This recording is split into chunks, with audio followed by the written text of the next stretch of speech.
Hey, my friends, welcome back to Breaking 1000 podcast. I'm Mark Brewer. I've got Hunter Wilson and Scott Wilson with us today.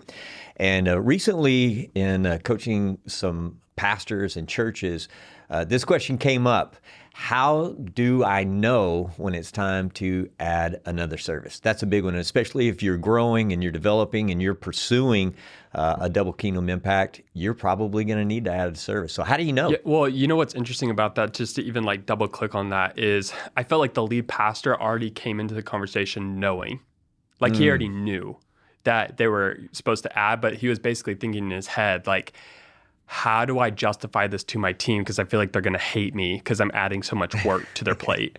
Yeah. Like, how would you talk about that? Oh, absolutely. And by the way, y'all are thinking, I know who you're thinking. I've asked the question on this, but I've probably had 4 others in the last 2 weeks ask me the same question. And it was, when should I do the third service? Yep. But one is, do I have to go to 2?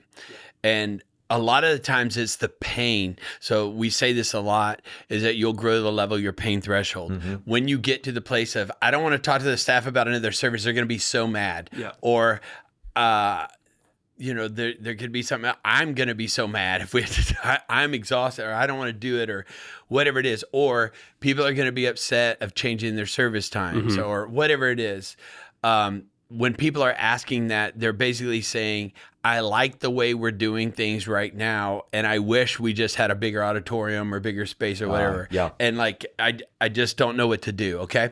Here's how you know, is the 80% rule, okay? There's 3 bottlenecks to growth. You have to have all 3 going. If one of them are off, it doesn't work. So it's seats. If you don't have enough seats, if your auditorium, if your service is at 80%, or start to get 80%, you're full. People go, I'm 80% full. Yeah, but if people walk in as a family of 4 and they can't sit together, they're saying, you're full. There's Especially no room if they're for walking me. in, if you're a church that stands and sings songs at the beginning, it is hard to see where the seats are. So you're walking in and you feel like there's no room. That's intimidating. So it's just, that's if you don't have a seat for them, okay, that's a problem. That's a sign. That's a sign, obviously. And if it's 80%, you know that. Secondly, if there's not a parking place for their car, they're not even going to come in to look for the seat because they can't even park somewhere. And so, and if parking becomes like it's so chaotic getting in and out, or they can't find a place, that's a problem. If you start being at 80%, 85% there, you better have parking lot people out there working it hard, figuring it, helping it. Because remember, what we're talking about here is the new person, the new family, the person who doesn't know Jesus. And so it's like when you go to a restaurant that you really like, but you drive into the parking lot and it's totally full. A lot of times you go, well, we know another good restaurant, 100%. or maybe let's just do something else. Or if I'm going to the restaurant, I'm saying, hey, babe, wait just a second. I'm going to go in and check to see if how long the wait's going to be. Basically what I'm doing is I'm trying to figure out, I don't even know if I want to be here. So somebody may even find a parking place that took them forever, come in, but now they can't find it. They go like this. Too many blockades. There's too many hurdles. Too many hurdles. So the third one is kids area, nursery or kids ministry. If you come, you and I were at a church just this last week that we were dropping off the kids, and when it took quite a long time, they said, hey, this room's full, go to this room. Well, first of all, I like it that people are liking this church coming, but I'm starting to feel as though like maybe you're not ready for me. And if the ratio is so off where it's like, I don't think my kid is safe. Correct. Yeah. So it's not just, can you take my kid? Are they going to like it? Is it going to be set up for them? And is it safe for them? So if that's at a place where, man, no, we're packing them in like sardines, that's a problem. And by the way, you're a new person. You are way more sensitive. An old hat that's been at the church for 10, 15 years, they're not as nervous about any of this stuff. But as a probably new their person, kid isn't as much either. They know the teacher or whatever. Your radar is way, way, way up. And so we need to be thinking through these things. So those are the 3 areas. If you're at 2 services, at 1 service, whatever, and you are 80% any of those, or you're 80% full, you need another service. Yeah. So, I mean, in this, if we're talking about adding another service and you're like, I think it's time. What I think you did a really good job on, just like we talked about in a previous episode about the grace lifting and stuff, where you constantly talked about that. So you're celebrating obedience, not people leaving, not people staying. What I think you did a really good job at too is the difference between the mission and the vehicle. And you talked about, like, let's just say we're going on a trip together. Yeah. Can you talk about that? Yeah. So it's one of my favorite stories because I see it so many times is, Jesus talked about the wineskin and the new wine. Like, the new wine can't go in an old wineskin or to bust open. You got to have a new wineskin. That's a new container, right? And when he says that in one of the gospel accounts, it says, and those who have tasted the old don't like the new. Okay, well, we know that. It's people, man, I like it how it is around here. Well, here's what's funny about it is you can have a vision. Our vision is what? Let's reach as many people as we can, more and better disciples. Can everybody agree? That's what everybody's supposed to do that, right? But we have a strategy to do that. That strategy has a lifespan. So basically having our service on Sunday at 10:30, that's the prime time. This is where we're going to reach the most. That's our vehicle.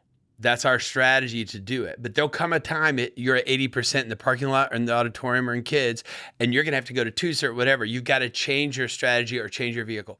I say it this way as a kind of a metaphor illustration is, let's say right now, I tell our whole staff, hey guys, I'm so proud of you. I'm going to take on an all expense paid trip to London, England. Hey, everybody gets excited. I said, here's what's so great. I got buses out there ready for you. They're brand new buses. They got a recliner, a seat. They got a TV for everybody. It's so cool.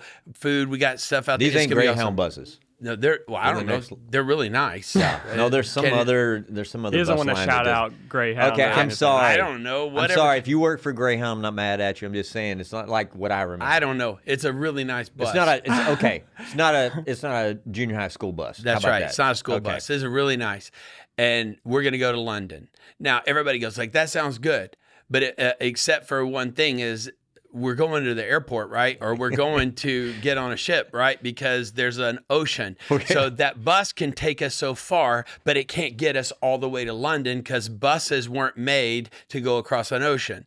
And so the point is, there's going to come a time, even if I just got a brand new bus and we only went, 100 miles, 500 miles to wherever we're going to get on the other vehicle, there's a moment that everybody can go like, why are we getting out? I'm in the middle of a movie. Hey, why are we getting out? I love my seat. Hey, can I stay a little longer? I got a nap. Whatever it is, I love it. And not only that, we paid good money for this bus, and there's plenty of miles to go on this bus. There's nothing wrong with this bus. And you talk about all the time is that if you do not consistently communicate the vision versus the vehicle, people can fall in love with the vehicle and forget the vision the whole time. Just because we no longer do Sunday school doesn't mean that we're not discipling people. Exactly. So what happens is there has to be a time that me on the front seat as a lead pastor of the bus, whether I'm driving or sitting in the front, I'm getting up and it's going, hey, everybody, listen, we got to the airport. We're going to London. We're going to London, baby. Come on, London. Okay.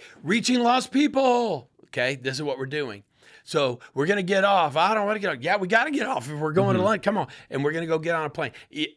Sometime I've got to drop those keys, get out of that bus, and go get in a new vehicle that's going to take us to where we're going. Yeah. The problem is so many people, like Jesus said, love the old wine. They love the bus so much, they'll change the vision in order to accommodate the vehicle. Ooh, you probably want to say that one more time. You get that? Yeah, they'll say it again. They'll change the vision. Maybe we don't. Maybe London's not that nice. Yeah, maybe London isn't where we want to go. Maybe we just want to, hey, let's go drive around places around here that go whatever.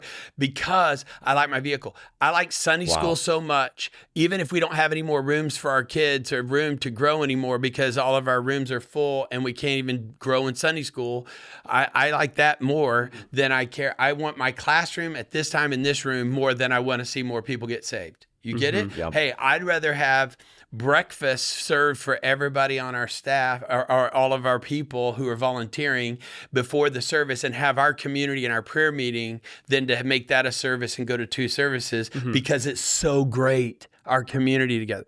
The point is if you care more about what you're feeling and experiencing and having than you do the vision, then you're going to struggle many times when that strategy has now gone past its point of giving you So what what you're I'm looking hearing for. you say, if I pulled it down to just a couple of phrases, if you're growing, there's going to be a time when you have to change the vehicles. Yes. You've got to make sure that you're continuing to communicate the mission and the vision so that when it comes time to change a vehicle, most people are thinking, We're not starting it's another time. service because I just want to be one of those churches who got two churches. I got two services. yeah. I don't have an edifice complex that I'm trying to build a new building or have a building project going because I need to have something to show how good we are, how big if that's it, that's a problem. Yeah. What you're doing is saying we have to do something. Get it? We have to do something because there are so many people coming who need Jesus. We've got to make more room. How are we going to make more room? And it may be you need to start a new service. It may be we're going to start another campus. Whatever the thing is, it's a new vehicle. It's what God's calling you to do. If it's a new service, then you need to cast that vision to people. And if you're going from 1 to 2, the best thing to do is to start saying, hey, this is a time for us. We've got to double what we're doing. So attend one, serve one, and attend one. Serve one, and attend one. Serve one of them, attend the other one. And you may need to shrink your services more instead of saying, well, we got an hour and a half, bless God, we do this. Listen, you can get to an hour and 10, an hour and 15, and you're getting everything in there you need. It's just you got to get concentrated on it. Even if you're an hour and 5, and then whatever transition time you need to get people out and to get people in, you do that, but you tighten it as much as you can. Why? Because volunteers are working in a nursery, and if you're trying to get them to attend one and serve one, and it's an hour and a half with a 30-minute transition, another hour and a half, you're asking them to stay 3.5 hours. Okay, I wanted you to stay in that because you started unpacking it. Some of the practices of, hey, we've recognized we're going to have to change vehicles or expand vehicles. We're going to start another service. What are some of the things that you're thinking through as the lead pastor, some considerations? Because doing another service might look differently from church to church. So what are some of the considerations? Well, one of it in is everybody's communicating? thinking, one of the reasons why that pastor is saying, I don't know if I want to talk to the staff. You know why? The staff's going, not only do I have to attend more, we got to get 2 times the amount of ushers, 2 times the amount of greeters, 2 times the amount of kids. So everybody's going like, I'm already working so hard getting the people here. Okay, one of the vision casts on that to think of is we now have another ministry to be able to recruit more people, and we have more opportunities for people to serve. Instead of it being, I have to get people to serve, we have more opportunities for people to serve. Because the more you can get people engaged in serving, the more they're growing in their faith, and the more they're growing in their engagement in the things of the kingdom. So you want more jobs to have. You want to create those opportunities for people to serve. That's a vision cast I just did. I just changed the paradigm. I'm not trying to say, go get them. I'm trying to say, this is an incredible opportunity to expand. You see, it's a paradigm shift, not just trying to motivate them. Yeah. It's a change of thinking. So I'm thinking, I got to get more people to serve. Great opportunity to do that. I'm thinking, how do I get people to divvy out which service is going to be? So that maybe, hey, I'm going to talk to some key leaders and their the influence they have. Can you come to this service? Okay, here's basically, if I'm at 3 services, there's going to be one of the times that's not the most optimal. That's right. Whether it's an earlier service or a later service. And you're not just talking about general shotgun approach from the No, pulpit. I'm going to go What I think I'm figure out. hearing you say is there are groups of people that are showing up together in some of these particular times, and you're going to go after whether them. it's going to be an age group. So like if I go talk to influencers in the young adults that they've got, I know there's 50 of them. If I get these 3 people to go, all their whole group will come, and then they'll go eat dinner or lunch afterwards, or they'll go eat breakfast in the morning, whatever it is. If I can talk to them, they'll rally all those people. They all follow them. They're an influencer. Everybody in your church that's an influencer has a group of 10, 15, 20, 30 people that if they tell their friends, hey, we're going to go to this and let's go eat together, or hey, let's go to this and we're going to go watch the game after, whatever it is,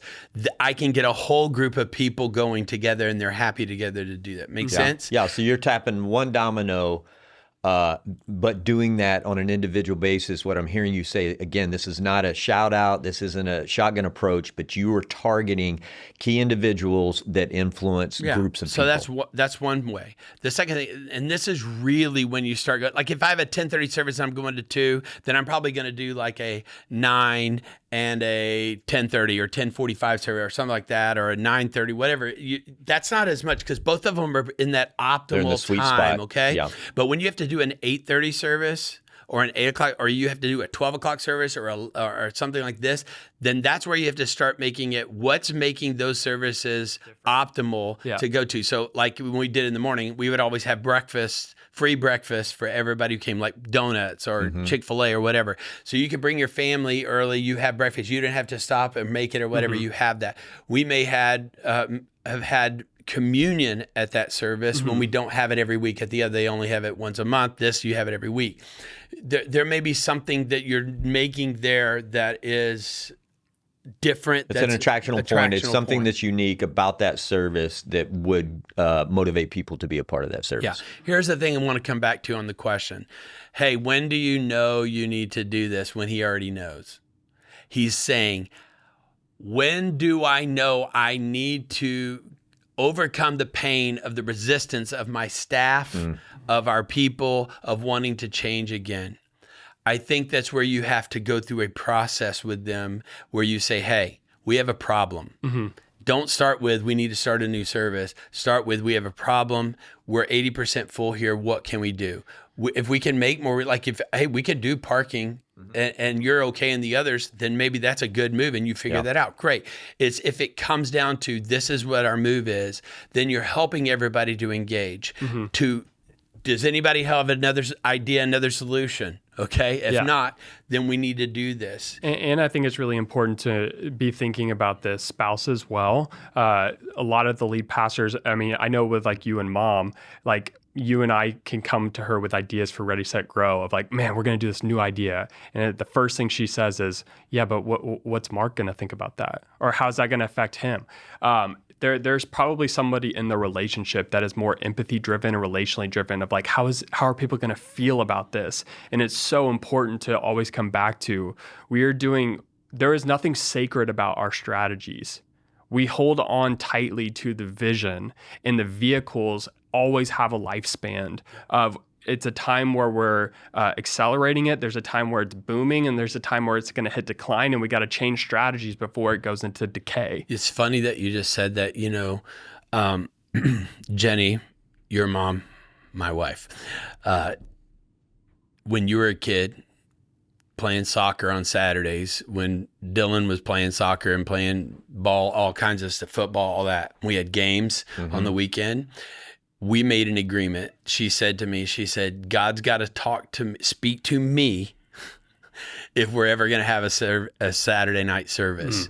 Because as far as I'm concerned, it's our family day of what we're doing and all that, and we're not giving that up for that. We'll do service. We went to 4 services on a Sunday instead of doing it Saturday because of that, right? Because of my relationship with my wife and our family doing that.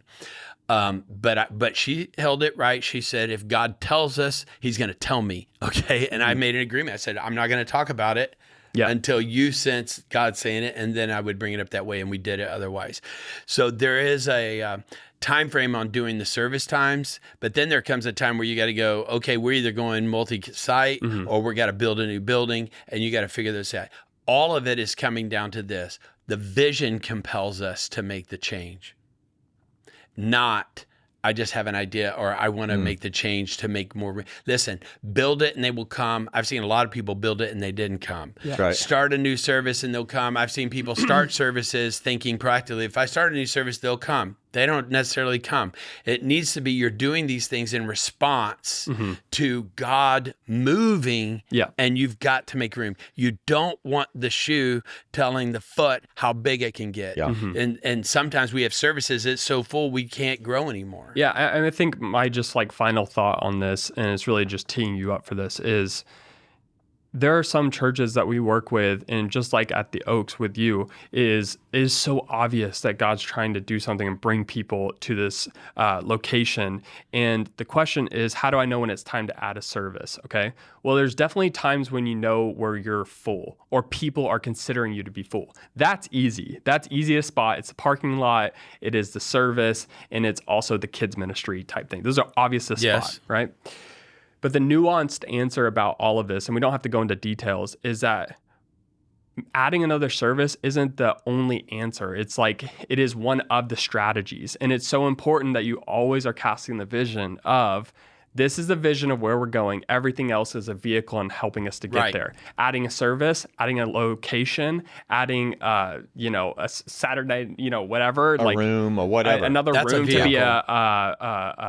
what is it called? Overflow room might be an option. It's just the service isn't necessarily it. It's just that there are clear signs when it's full. And if God is telling you and as God is making a way where people are coming into your church, you want to do what you just said is provide an opportunity for your church to be able to scale. Exactly. Here's the thing. I understand a lead pastor listening to this right now going, I hear everything you're saying, and yeah, we're going to do that. We're going to do that in 6 months. You know, we're full, but I'm going to wait till January, or I'm full, or we're going to wait till after Easter, or whatever it is. I know that feeling because Dr. Chan came the first time he ever preached at our church, and we went to lunch, and he said, you got a big problem. I said, okay, what? He said, you need to start a new service like right now. I said, well, we're doing it in 3 months. We're doing it. He said, no, you got 2 weeks. I said, what are you talking about 2 weeks? He said, you have momentum right now, and I see it all over the place, but you're not going to continue to have the momentum and keep growing if you wait 3 more months. You can't You're catch losing the wave. it. All the people who were going to come, they're not going to come back because you haven't made room for them. You need to do. I said, I can't do that in 2 weeks and start out. We already at 2 services, and he said, no, you can. You just need to take that first service that's only running 150 because it's your.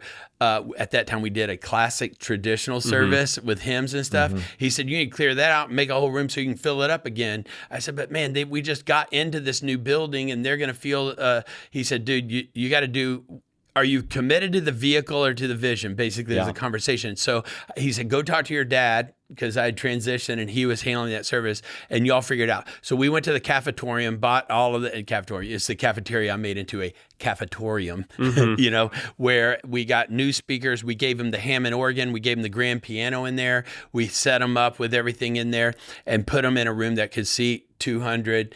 They were running maybe 100 at that time, 150, whatever. And it said they're in there. And we started another service in the big auditorium. We did that in 2 weeks. Because he said, you better do it in 2 weeks. Because why? He said, you have momentum. When you lose momentum, it is hard to get back, and sometimes you never will. And so you need to know right now, well, guess what? We grew another 500 people in the next 12 months because we had room. No way we're going to do that if we didn't do that. So I talk to pastors all the time, and what I'm telling them is they are thinking, man, I really need to plan for this. Really? You just need to make a decision and do it. You need to make a decision. We have to do it and do it. Do it while you have all the people coming and everybody sees it and say, hey, we've got to do this. Why? Because we got to make room for more people to get into heaven. So good. And to come to Jesus. I love that. All right, guys, man, this has been good today. Thank you for joining us. And by the way, if you have a question or you got a topic that you'd like us to tee up on the podcast, just shoot us an email at hey, at readysetgrow.church, and we look forward to talking about it soon. Thank you, guys. Today was awesome, and we'll see you next time on the Breaking 1000 podcast.